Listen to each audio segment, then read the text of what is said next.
Beliau adalah kharij atau alumni dari Al-Azhar Syarif tahun 2005. وحضر دروسا ألقيتها في الأزهر الشريف في رواق المغاربة في علوم الحديث سنة 2005 و2006.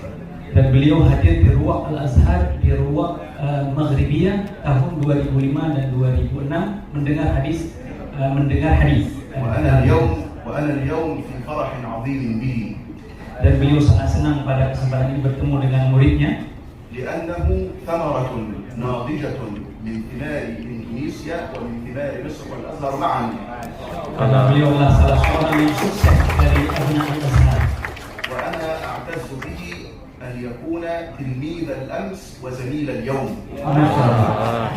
Beliau berharap beliau Dr. Muakhir ini yang dulunya menjadi murid dan sekarang menjadi zamil, menjadi teman bagi beliau.